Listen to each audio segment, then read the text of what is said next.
Hello everyone, मैं सुनील आप सभी का एक बार अपने चैनल फिर से एसएसटी विद सुनील में स्वागत करता हूं। और जैसा कि आप देख रहे हो, जो मैंने फर्स्ट पार्ट आप लोगों को पर ये मतलब कि बता ही दिया है, ईंट बनके और अस्थियां, जो कि हड़प्पा सभ्यता से ही रिलेटेड हैं। और ये उसका मतलब कि सेकंड पार्ट है, क्योंकि जो लेसन है, वो जो चैप्टर हैं हिस्ट्री के, वो बहुत बड़े बड़े हैं। तो आज सेकंड पार्ट है उसका, तो इस मुद्दे पर हम लोग आज बात करेंगे और वही टॉपिक चल रहा है अभी। ओके, तो कोई कंफ्यूजन नहीं है। जो अगली हेडिंग थी उसकी, वो क्या थी? मोहरे, लिपि तथा बाट। बाट माने जिससे कोई भी वस्तु जो है तौली जाती है, वेट की जाती है। और मोहरे मैंने बताया था, वो सील लगाने के काम आती थी। ओके, और जो लिपि थी, जो लिखा जाता था। कैसे लिखा हुआ है? मोहरों और मुद्रांकनों का प्रयोग लंबी दूरी के संपर्कों को सुविधाजनक बनाने के लिए किया जाता था।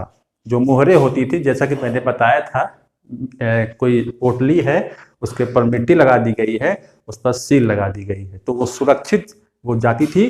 कोई उसके साथ छेड़खानी भी नहीं कर सकता था, और अगर करता था तो वो जो सील होती थी वो टूट जाती थी, तो वो पकड़ में आ जाता था। तो इन चीजों का प्रयोग जो है किसी भी वस्तु के आवागमन में उसको सुरक्षित बनाने के लिए किया जाता था। उसके बाद है, यहाँ के सबसे लंबे अभिलेख में लगभग 26 यानी कि 26 चिन्ह जो है मिले हैं। एक शिलापट टाइप का मिला हुआ है, तो उस पर जो है लिपि लिखी हुई है, कुछ लिखा गया है। जैसा कि मैंने बताया है, वो अभी तक जो है पढ़ा नहीं जा सका है। वो चित्रात्मक मतलब की लिपि है, जिसमें चित्र बने हुए हैं। अब पता नहीं, ये एक हम अनुमान ही लगाते हैं कि ये कोई लिपि है जिसको हम लोग नहीं पढ़ पाए हैं, और वो लिपि है कि नहीं है ये भी कंफर्म नहीं है। उसको आज तक पढ़ा भी नहीं जा सका है, और हो सकता है कि आने वाले समय में उसको हम पढ़ ही ना पाए। तो दुविधा में हैं हम लोग। तो पूरा वस्तु के द्वारा ही इसका इतिहास लिखा जा रहा है, सिंधु घाटी की सभ्यता का। 26 चिन्ह मिले हैं, बहुत पूछा जाता है। उसके बाद लिखा है, चिन्हों की संख्या लगभग 375 से 400 के बीच प्रचलन में थी। इतने सारे चिन्हों का प्रयोग ये लोग अपनी भाषा में किया करते थे। उसके बाद क्या बता रहा है? जैसा कि मैंने बताया था कि लिपि जो थी वो दाएं से बाईं ओर लिखी जाती थी, दाईं ओर से लिखी जाती थी। ओके, दाईं ओर से ऐसे करके यहां से। तो ये अनुमान कैसे लगाया गया कि जो इतना गैप होता है, इसी से अनुमान लगाया गया कि ये दाईं ओर से लिखी जाती थी। क्योंकि हम लोग जब लिखते हैं तो ये थोड़ा यहाँ पर फासला छोड़ देते हैं, है ना, और छोड़ने के बाद इतना लिखने के बाद हम लोग फिर यहां से लिखते हैं। तो बाएं से दाएं चल रहा है, तो ये दाएं से बाएं लिखा करते थे यहाँ के लोग।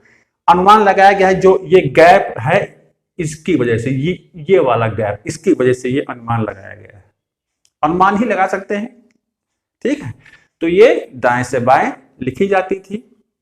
उसके बाद है, विनिमय में बाट प्रणाली का जो है इस्तेमाल होता था।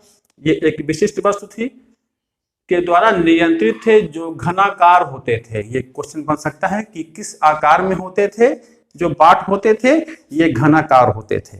ओके, उसके बाद इनके निचले मानदंड जो थे द्विआधारी थे, जिसकी संख्या किस प्रकार चलती थी? 1, 2, 4, 8 और इत्यादि, और इसी से ये दो दो के अंतर पर बढ़ता चला जाता था। उसके बाद है, जबकि ऊपरी मानदंड जो था वो दशमलव प्रणाली का अनुसरण जो है करता था। ये क्वेश्चन बहुत ज्यादा पूछा जाता है कि जो बाट मिले हैं, तो जो ऊपर वाला हिस्सा था वो किस प्रकार का था? वो द्विआधारी था, और जो निचला था, जो मतलब कि जो कि ऊपरी था, उसका मानदंड जो है वो दशमलव में चलता था। ओके, बाट मतलब कि किसी भी वस्तु को तौलने में। उसके बाद प्रश्न बनता है कि प्राचीन सत्ता किस प्रकार की थी, कि वहां पर शासन व्यवस्था किस प्रकार की थी? पूरा समाज स्वयं से शासन चलाता था, या कोई राजा मतलब कि या कोई राजा होता था? तो ये एक अनुमान लगाया गया है, कोई निश्चित मत नहीं है कि शासन कौन करता था। हड़प्पाई पुरावस्तुओं में असाधारण एक रूपता देखी जाती है। पूरे हड़प्पा सभ्यता में जो पुरावस्तुएं मिली हैं उनकी सबकी जो माप थी वो एक समान थी, चाहे वो जम्मू कश्मीर से लेकर के महाराष्ट्र तक वाला हो, चाहे ये आपका हड़प्पा मोहनजोदड़ो और सूतकांगेडोर, ये पूरे इस एरिया में एक ही मापदंड चलता था। तो ये किस ओर इशारा करता है? एक संगठित शासन की ओर, जो कि केंद्रीय शासन के द्वारा संचालित हो। तभी तो कोई अंतर नहीं देखने को मिलता है। अगर अपना अपना शासन होता तो अंतर देखने को मिलता। तो इस प्रकार से अनुमान लगाया जाता है कि एक संगठित केंद्रीकृत शासन प्रणाली थी। हो सकता है नहीं भी हो। तो ये हो गया। एक रूपता किसमें थी? जैसे मृद भांड, मिट्टी के बर्तन बन रहे हैं, जो मुहर है, जो बाट है और ईंटें एक समान आकृति मिली है, इनमें कोई भी अंतर नहीं है। ओके, तो ये एक बहुत बड़ी विशेषता है। उसके बाद आता है आपका मोहनजोदड़ो से मिले विशाल भवन को प्रासाद की संज्ञा प्रदान की गई है, महल की संज्ञा प्रदान की गई है। ये दुर्ग वाले हिस्से से मिला है विशाल भवन, तो उसको अनुमान लगाया गया है कि ये प्रासाद है जहां पर राजा रहा करता था। उसके बाद है एक पत्थर की मूर्ति को पुरोहित राजा की संज्ञा प्रदान की गई है। एक जो है मूर्ति मिली है जिसमें पूरा चेहरा उसका दर्शाया गया है, जो उसकी शेव है, जो उसकी बियर्ड है, वो बहुत ही शेव से बनी हुई है। आप लोगों ने देखा होगा साइड से उसका फेस अधिकांशतः वो चित्रों में देखने को मिलता है। तो कहा गया है कि ये एक पुरोहित जो है राजा था। तो कई लोग का मानना है कि पुरोहितों का शासन था, है ना, राजा का शासन था, कई लोग मिलकर के चलाते थे। तो जो खंडित अवस्था में जो मूर्ति मिली है उसके आधार पर ये अनुमान लगाते हैं कि राजा या मतलब कि पुरोहित राजा हुआ करते थे, यानी कि पुरोहितों का शासन था, पुरोहित लोग शासन चलाते थे। संज्ञा प्रदान की गई। उसके बाद शासन सत्ता को लेकर विद्वानों में मतभेद है। यही मतभेद है कि राजा होते थे कि नहीं होते थे, कि जनता स्वयं से शासन चलाती थी या कुछ संस्थाएं थी जो शासन चलाती थी या पुरोहित लोग शासन चलाते थे, ये कंफर्म नहीं है, मतभेद है इसमें। उसके बाद है कि सभ्यता का अंत किस प्रकार से हुआ। सिंधु सभ्यता का अंत किस प्रकार से हुआ? बहुतों का मानना है कि पर्यावरण में बदलाव की वजह से। कई लोग का मानना है कि नदियों में जो है, जब नदियां अपना मार्ग बदल लेती हैं तो उसकी वजह से हुआ है, या नदियों में बाढ़ आई उसकी वजह से पूरा नगर का नगर जो है डूब गया, या विदेशी आक्रमण हुआ, क्योंकि कई जगह पर एक साथ बहुत सारे शव मिले हैं, कंकाल मिले हैं, जिससे अनुमान लगाया जाता है कि वहां पर आक्रमण हुआ था, कोई महामारी फैली थी, अर्थक्वेक आया था, अग्निकांड हुआ था। तो हर विद्वानों की अपनी एक अलग अलग राय है, एक कंफर्म राय नहीं है कि किस प्रकार से ये सभ्यता का अंत हुआ। 1800 ईसा पूर्व तक चोलिस्तान में अधिकांश हड़प्पा स्थलों को त्याग दिया गया था। जो आपके नाम आ रहा है चोलिस्तान, चोलिस्तान आप लोग जान लीजिए, जो अपने भारत का मरुस्थल है, थार का मरुस्थल राजस्थान में पड़ता है, तो ये मरुस्थल पाकिस्तान तक फैला हुआ है। तो भारत के हिस्से वाला जो मरुस्थल है, थार का मरुस्थल, यहाँ देख लो आप, ये राजस्थान है, ये थार का मरुस्थल फैला हुआ है। तो ये थार का मरुस्थल हिंदुस्तान वाला है, और जो पाकिस्तान के हिस्से वाला मरुस्थल है जिसको कहते हैं चोलिस्तान, चोलिस्तान कहते हैं, ये पाकिस्तान के कब्जे वाला क्या है, मरुस्थल है। ओके, तो इसको नहीं बोलना है आपको। अधिकांश हड़प्पा स्थलों को इन लोगों ने त्याग दिया था और आगे बढ़ गए थे जब उनकी आवश्यकताएं। आगे बढ़ने का रीजन क्या था? पर्यावरण में बदलाव हो सकता है, वहां पर बाढ़ आई हो, या वहां की मृदा अनुपजाऊ हो गई हो, या विदेशी आक्रमण हुआ हो तो लोगों ने अपना स्थान बदल दिया हो, या जैसा कि आपको पता है कि उत्तर का विशाल मैदान बहुत ही उपजाऊ था तो उस ओर लोग आगे बढ़ गए और उसको त्याग दिया। तो ये सब माइग्रेशन हुआ है, इतिहास में उठा करके देखेंगे तो माइग्रेशन होता रहता था उस समय। तो एक ये हो गया, त्याग दिया। गुजरात, हरियाणा, पश्चिमी उत्तर प्रदेश की ओर बस्तियों में आबादी बढ़ने लगी, जैसा कि मैंने कहा उत्तर का विशाल मैदान। ओके, उसके बाद है तकनीकी व बड़ी सार्वजनिक संरचनाओं का निर्माण बंद हो गया। जैसा कि सिंधु घाटी की सभ्यता में विशाल भवन बनते थे, विशाल स्नानागार मिला है, पक्की ईंटों की संरचनाएं हैं, शहर बसाया गया है, लेकिन अब वो तकनीकी में धीरे धीरे बदलाव आने लगा था। अब ग्रामीण बस्तियों का निर्माण होना शुरू हुआ था। तो ये भी एक फैक्ट है कि पहले नगरीय बस्ती स्थापित हुई, फिर उसके बाद ग्रामीण बस्तियां बननी शुरू हुई, यानी कि पतन का दौर चल रहा था। तो एक चीज ये हो गई। अब ग्रामीण जीवन शैली की ओर संकेत मिलता है देखने को। जो बस्तियां बसनी शुरू हुई वो ग्रामीण क्षेत्रों, जैसे ग्रामीण क्षेत्रों में होता है उस टाइप से बसना शुरू हुआ। अंत के संबंध में विद्वानों में मतभेद है कि सिंधु घाटी की सभ्यता का अंत किस प्रकार से हुआ, ये एकदम कंफर्म नहीं है। कुछ मैंने उदाहरण दे दिए हैं, जैसे जलवायु परिवर्तन हुआ। ये आर.एल. स्टीन का कहना है कि जलवायु परिवर्तन की वजह से जो है सिंधु घाटी की सभ्यता में बदलाव आया, या सिंधु घाटी की सभ्यता का अंत हुआ, या लोगों ने इस सिंधु घाटी को त्याग करके आगे का हिस्सा जो है अपनाया, इस प्रकार से। दूसरा है महामारी की वजह से ऐसा हुआ, सिंधु घाटी की सभ्यता का पतन हुआ। ये कैनेडी का मानना है, अपना विचार है। इसके अलावा सिंधु एवं अन्य नदी मार्ग परिवर्तन से, ये लैम्ब्रिक एक विद्वान है, उन्होंने कहा है कि नदियों ने अपने मार्ग बदल दिए, इसके वजह से लोगों का रहना यहां पर मुश्किल हो गया था। तो ये चीजें आपने देखी कि देखिए इसमें आपको लगता हो कि बहुत फैक्ट नहीं मिल रही, ये आपका जो है कॉन्सेप्ट क्लियर कर रहा है। फैक्ट तो मिलते रहेंगे आपको, सेल्फ स्टडी तो आपको भी करनी है।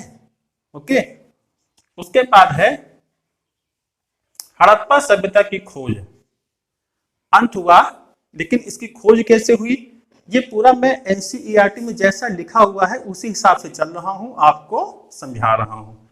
सभ्यता की खोज भारतीय पुरातात्विक सर्वेक्षण, ओके, यानी कि इंडियन आर्कियोलॉजिकल डिपार्टमेंट जो होता है ये भारत में है, जो कि पुरातत्व की खोज किया करता है, पुरानी वस्तुओं का पता लगाया करता है। कि पहले डायरेक्टर कौन थे, जनरल कनिंघम, ये भारत के पहले डायरेक्टर थे भारतीय पुरातत्व विभाग के, कनिंघम थे। के समय मार्गदर्शन के लिए लिखित स्रोतों का अधिक प्रयोग किया जाता था। इनके समय में जितना भी इतिहास लिखा गया वो लिखित स्रोतों पर ही डिपेंड थे। आप सिंधु घाटी की सभ्यता में क्या देख रहे हो, कोई भी लिखित साक्ष्य मिल रहा है, नहीं मिल रहा है ना, तो इन्होंने केवल लिखित साक्ष्यों को ही तवज्जो दी। सिंधु घाटी की सभ्यता क्या है, इनको इस मामले में कोई भी ज्यादा विशेष रुचि नहीं थी। चीनी यात्रियों के वृत्तांतों को इसी स्थल से जोड़ दिया गया। हमारे देश में समय समय पर जैसे ह्वेनसांग, पाहियान, इत्सिंग, न जाने कितने चीनी यात्री आए बौद्ध धर्म का अध्ययन करने के लिए। उनका केंद्र बिंदु कुछ और था, वो तो बौद्ध साहित्यों का अध्ययन करने आए थे, लेकिन उन लोगों ने क्या किया, इन्होंने कि जो उन्होंने अपने यात्रा वृत्तांत लिखे हैं उसको इन स्थलों से मतलब कि जोड़ दिया। कहने का मतलब ये है इनके समय में सिस्टमैटिक ढंग से सिंधु घाटी की सभ्यता को सही ढंग से डिफाइन नहीं किया गया।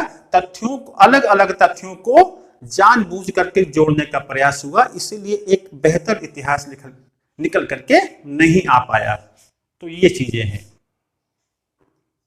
इसे जोड़े। और कई लोगों की तरह उनका भी मानना था कि भारतीय इतिहास का प्रारंभ गंगा की घाटी में पनपे शहरों के साथ हुआ, जैसे कि 16 महाजनपद, उसका भी अभी आगे आएगा टॉपिक नेक्स्ट लेसन में।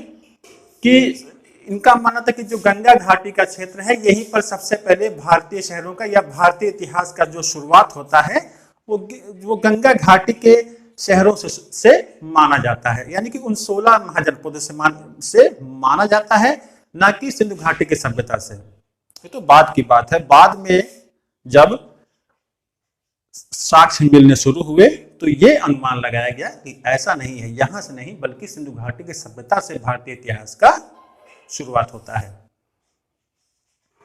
एक नवीन प्राचीन सभ्यता, साहिनी यानी कि दयाराम साहिनी और बनर्जी का मतलब है रखाल दास बनर्जी, इन लोगों ने खुदाइयां की। क्रमशः कहां कहां पर खुदाई की इन लोगों ने, हड़प्पा और मोहन जोदड़ों में खुदाई कर ली और इनके द्वारा वहां से मोहरों की खोजें की गई। मोहरें जब इनको मिली हड़प्पा से साहनी जी को और जोदड़ों से बनर्जी जी को, तो इन दोनों के द्वारा जो मोहरें प्राप्त की गई तो उनका अध्ययन जब किया गया तो ये निकल करके आया कि ये दोनों जो शहर हैं एक ही सभ्यता से रिलेटेड हैं, एक ही जगह से रिलेटेड हैं, इनमें आपस में एक घनिष्ठ संबंध है।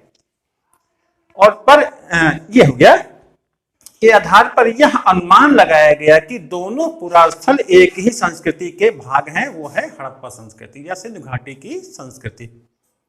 इन्हीं खोजों के आधार पर 1924 में भारतीय पुरातत्व सर्वेक्षण विभाग के डायरेक्टर सर जॉन मार्शल का एक बयान आया, ने कहा सिंधु घाटी में एक नवीन सभ्यता की खोज की इन्होंने एक घोषणा की। सन 1924 में यह डिक्लेयर किया गया था। किसके द्वारा? सर जॉन मार्शल जी के द्वारा सिंधु घाटी की सभ्यता की हमने खोज की है, इसकी इन्होंने घोषणा की। फिर है मार्शल भारत के पहले पेशेवर पुरातत्वविद थे। ये इन्होंने जो है पुरातत्व का एक अच्छी एक स्टडी कर रखी थी। ये पेशेवर थे, ये पुरातत्व चीजों को पता करने में ये बहुत ही माहिर थे, क्योंकि इन्होंने इससे पहले भी अन्य सभ्यताओं के बारे में जानकारी प्राप्त की थी, वहां पर काम भी किया था, जैसे क्रीट की सभ्यता। मार्शल ने पूरा स्थलों के स्तर विन्यास को अनदेखा कर पूरे टीले का परिमाण निकाला।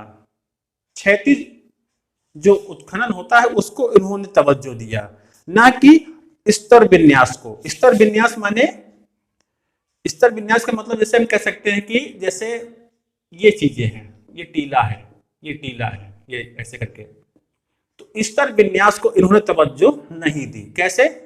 इस स्तर में क्या मिलता है, इस स्तर में क्या मिला जो कि दब जाता है जमीन के अंदर बहुत वर्षों के दौरान, इस स्तर में क्या मिला, इन्होंने इस चीज को तवज्जो मतलब कि नहीं दी, और यही चीज गलत है। स्तर विन्यास को तवज्जो देने से यह होता है कि जो टीला बन गया है, इसके बाद कौन सा काल आता है, इसके बाद कौन सा समय आया, ये और इतिहास का मतलब क्या है, घटनाओं को आपस में जोड़ते हुए चलना, मतलब कि क्रम से, सीक्वेंस में। और इन्होंने सामूहिक रूप से कहा कि स्थल की पूरी खुदाई कर दो और पूरा का पूरा जो पुरातत्व सामग्री मिली है उसको जो है एक ही कालखंड से संबंधित उसको कर दो। तो ये तो गलत हुआ। स्तर विन्यास का मतलब होता है कि एक लेयर पर ये कितने वर्ष तक यहाँ पर लोगों ने जीवन यापन किया, जब ये खत्म हुआ समय तो इसके बाद कौन सा समय आया, तो इस आधार पर स्तर विन्यास सबसे सटीक माना जाता है पुरातत्व में। तो इन्होंने यहाँ पर ये गलती की, इसको नहीं माना। उसके बाद नई तकनीकें तथा प्रश्न। 1944 में व्हीलर ने स्तर विन्यास को आवश्यक समझा। मार्टिमर व्हीलर, इन्होंने सिस्टमैटिक ढंग से कहा कि हम किसी भी पुरा स्तर की खुदाई जो है स्तर विन्यास के आधार पर ही करेंगे, वन बाई करके लेयर को खोदेंगे और पता करते हुए चलेंगे। तभी तो कहा गया है कि हड़प्पा सभ्यता मध्य में आती है, उसकी पूर्ववर्ती सभ्यता कौन सी थी, उसकी परवर्ती सभ्यता कौन थी, पहले सभ्यता कौन सी थी, उसके बाद हड़प्पा सभ्यता आती है, उसके बाद उत्तरवर्ती हड़प्पा सभ्यता। ये स्तर विन्यास के द्वारा ही तय हो पाया है। तो व्हीलर का ये प्रयोग सफल हुआ। खोजों का वर्गीकरण का सामान्य सिद्धांत यह है कि प्रयुक्त पदार्थों जैसे पत्थर, मिट्टी, धातु, अस्थि, हाथी दांत आदि के संबंध में होता है कि जो वस्तुएं मिली हैं हम अनुमान लगा लेते हैं कि ये पत्थर है तो इसका प्रयोग किस चीज में होता था। जैसे चक्की के पत्थर मिले हैं, 2 पार्ट मिले हैं, तो अनुमान लगाया कि इससे जो है अनाज पीसने के काम होता था। अस्थियां मिली तो कौन से जानवर है, धातुएं मिली तो उससे क्या काम होता था। ये एक अनुमान लगाया जाता है कि इस चीज का किस चीज में यूज होता था। तो सबसे जटिल प्रक्रिया क्या है? दूसरा और अधिक जटिल है उनकी उपयोगिता के आधार पर वर्गीकरण। जैसे खुदाई में पशुपति की जो मुद्रा मिली है जिसमें शंकर भगवान को दर्शाया गया है। एक्चुअली में शंकर भगवान वो है कि नहीं, ये अनुमान है, खाली लगाया जाता है कि ये शंकर भगवान है। क्या भाई, क्या ये आप कह सकते हो कि ये एक मुहर है? कह भी सकते हो, लेकिन नहीं भी हो सकता है। या ये भी कह सकते हैं कि ये कोई एक मतलब कि जैसे मूर्तियां होती, ये एक मूर्ति का पार्ट है जिसको रख करके उसकी पूजा होती थी, ये भी हम कह सकते हैं। तो ये हम कंफर्म नहीं कह सकते हैं कि ये मुहर थी या पूजा करने का एक माध्यम था, तो ये भी तय नहीं हो सकता ना। जो आकृति मिली है महिलाओं की, जो महिलाओं की मूर्तियां मिली हैं, उसके आधार पर ये क्या कहा जाता है कि ये जो है नारी मूर्तियां हैं, ये यहाँ की जो है देवी मानी गई है। ये कैसे कह सकते हैं? क्या जरूरी है कि उसको देख करके हम उसको देवी मान सकते हैं? देवी तो वो है ही है, क्या वो एक ईश्वर, क्या उसको हम भगवान मान सकते हैं? नहीं हो सकता है कि वो मतलब खिलौने के पर्पज से बनाया गया हो या खेलने के पर्पज से बनाया गया हो। तो इस प्रकार से ये इसको निर्धारित करने में बहुत कठिनाइयों का सामना जो है करना पड़ता है। इसके अलावा जो छल्ले मिले हैं, छल्लों को लेकर के भी बड़ा अनुमान लगाया जाता है कि ये छल्ले क्या वाकई में पहने जाते थे या किसी धर्म से संबंधित चीज है। यहां तक ये भी कहा जाता है कि जो छल्ले हैं ये जो है स्त्रीलिंग की ओर संकेत करते हैं, मातृ देवी की पूजा की ओर संकेत करते हैं, यानी कि शक्ति की पूजा की ओर संकेत करते हैं, ये भी कहा जाता है। तो इस प्रकार से एक अनुमान लगाया जाता है कि ये इस चीज में यूज हो सकता था। जैसे कहते हैं कि एक तांबे का दर्पण मिला है, तांबे का, उसका शेप बिल्कुल ऐसे जैसे बैडमिंटन होता है सेम वैसे बना हुआ है और लगता भी है कि वो दर्पण है।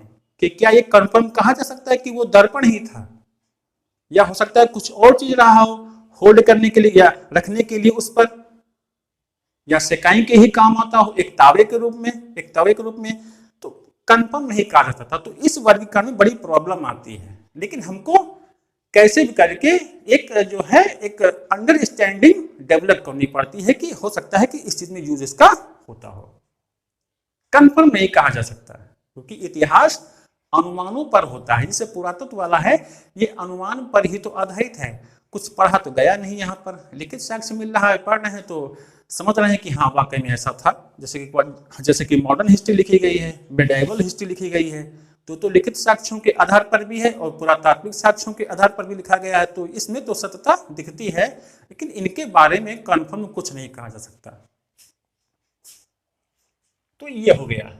उसके बाद है व्याख्या की समस्या। जो नारी मूर्ति मिली है, मैंने जैसे कहा कि क्या वाकई में ये किसी भगवान की मूर्ति है या कि देवी मूर्ति है कोई, ये कंफर्म नहीं कहा जाता है। जो विशाल स्नानागार मिले हैं, इनको कहा जाता है कि जो ये विशाल स्नानागार केवल धार्मिक अनुष्ठानों पर ही यूज किए जाते थे। जो कि दुर्ग वाले हिस्से में मिले हैं, हम तो ये भी कह सकते हैं ना कि जो ये विशाल स्नानागार मिला है, हो सकता है जो यहाँ पर राजा रहता रहा होगा, हो सकता है जब मतलब कि शासन राजा के द्वारा होगा, तो हो सकता है कि राजा जो है मतलब कि राजा ने इसको अपने यूज के लिए बनवाया हो सकता है कि धार्मिक अनुष्ठान के लिए ना हो, लेकिन एक अनुमान ये भी लगाया जाता है कि ये धार्मिक अनुष्ठान के लिए बनाया गया था, क्योंकि इसके 3 और कक्ष बने हुए हैं जहाँ पर जो है स्नान करने के बाद लोग अपने कपड़े भी बदलते थे। या ये भी हो सकता है कि राजा ने अपने व्यक्तिगत यूज के लिए जो है उसके मतलब कि पर्सनल चीज के लिए बनवाया हो। तो ये अनुमान है, ये समस्याएं आती हैं। वेदियां मिली हैं, यज्ञ वेदियां कालीबंगा में, लोथल में मिली हैं, जहां पर यज्ञ होता है। क्या ये भी अनुमान लगाया गया कि ये जो वेदियां बनी हैं इनका किस चीज में यूज होता होगा? कोई जरूरी थोड़ा ना है कि यज्ञ ही किया जाता रहा हो, या हो सकता है कि जो अनाज, जो जले हुए अनाज मिले हैं, उन अनाजों को ही, जैसे कि चना भूजा जाता है, हो सकता है कि उन अनाजों को ही भूजा जाता रहा होगा इन वेदियों में। तो एक अनुमान है कि ये यज्ञ वेदियां हैं, लेकिन कंफर्म नहीं है। उसके बाद पशुपति मुद्रा मिली है, ये भी हम नहीं कह सकते हैं कि ये भगवान है, या कोई हो सकता है ये तांत्रिक रहा हो, क्योंकि जो उसका बैठने का तरीका है, चारों ओर जानवर है, या कोई ऐसा व्यक्ति रहा हो जो तांत्रिक है, या कोई ऐसा व्यक्ति है कि जो जो कि आत्माओं से कनेक्शन जोड़ने का काम करता हूं, जैसे कि तांत्रिक लोग करते हैं, आत्मा से बात करते हैं, या हो सकता है कि ये पशुपति ना ही हो, वो तांत्रिक हो, या भी हो सकता है कि वो तांत्रिक ना हो या पशुपति हो। तो इस प्रकार की कंफ्यूजन है। अब आप जो मैप देख रहे हो इसमें मैंने कुछ स्थलों को दिखा दिया है सिंधु घाटी की सभ्यता से संबंधित। ये जो आपको दिख रहा है ये ईस्ट वाला भाग जो है ये आपका हिंदुस्तान में है, ये वाला आपका पाकिस्तान में है। अब हिंदुस्तान में कौन कौन से सिंधु घाटी सभ्यता के स्थल हैं वो आप देख लीजिए। ये नागेश्वर पड़ता है अपने कहाँ, गुजरात में। ये रंगपुर है, ये लोथल है, यहाँ से गोदीबाड़ा मिला हुआ है जहाँ से पानी के जहाज इस भाग में आया करते थे और जल मार्ग से व्यापार होता था। धौलावीरा, यहाँ से धावन पात्र मिला है, बेसिन मिला है, बेसिन जिसमें लोग हाथ धुलते हैं, तो ये यहाँ से मिला है, तो ये भी एक विशिष्ट वस्तु हुई धौलावीरा की। कालीबंगा से जुते हुए खेतों के प्रमाण मिले हैं। इसके अलावा कालीबंगा से ही ये भी प्रमाण मिला है कि भूकंप के भी प्रमाण यहाँ मिलते हैं कि सिंधु घाटी की सभ्यता का जो अंत है भूकंप से भी हुआ है। सबसे इंपॉर्टेंट जो क्वेश्चन बनता है यहाँ का वो बनता है कि जुते हुए खेतों के प्रमाण कहाँ से मिले हैं, तो आप क्या बताओगे, कालीबंगा। ओके, इसके अलावा इसका नाम जो कालीबंगा पड़ा है, यहाँ से काले रंग की चूड़ियां मिली हुई हैं, मतलब कि मिली थी खुदाई में, इसीलिए इसको कालीबंगा भी कहते हैं। बनावली से हल मिले हैं जो कि खिलौने के रूप में भी यूज होते थे, हल खिलौने के रूप में यूज होते थे। मिताथल और राखी गढ़ी और जम्मू कश्मीर में मांडा, सबसे उत्तरी भाग है ये सिंधु घाटी की सभ्यता का। और आलमगीरपुर उत्तर प्रदेश में पड़ता है, मेरठ के पास।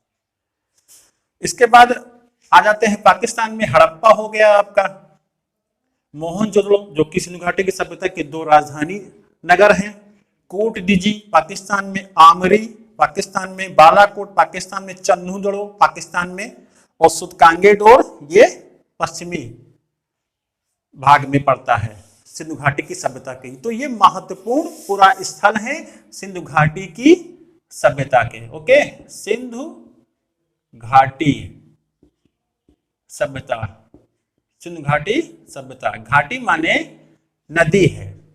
सिंध नदी बहते हुए जम्मू कश्मीर से आती है, पाकिस्तान के मध्य से बहते हुए जाती है। तो ये एक क्या है, एक घाटी है, सिंधु घाटी है। ओके, तो यही पर ये सभ्यता डेवलप हुई, इसलिए कहा गया है सिंधु घाटी की सभ्यता, यानी कि सिंधु नदी घाटी की सभ्यता, ये भी कह सकते हो आप। और हड़प्पा सभ्यता तो कहा ही जाता है क्योंकि सबसे पहले हड़प्पा की खुदाई हुई थी। तो इस प्रकार से मेरा ये आज का टॉपिक था, ये कंप्लीट हुआ फर्स्ट चैप्टर। इसी प्रकार से अगले भी चैप्टर आते रहेंगे और अच्छे से स्टडी करते रहिए। मिलते हैं आपको नेक्स्ट वीडियो में। कैसा लगा कमेंट बॉक्स में जरूर लिखा करिए। ओके, और जैसा कि मैं पढ़ाता हूँ बताता हूँ फैक्टफुल है, लेकिन आप लोग जो है बुक रीडिंग जरूर करें। हम मुझसे ज्यादा तो आपको स्टडी करना है। तो मिलते हैं आपको नेक्स्ट वीडियो में। Thank you.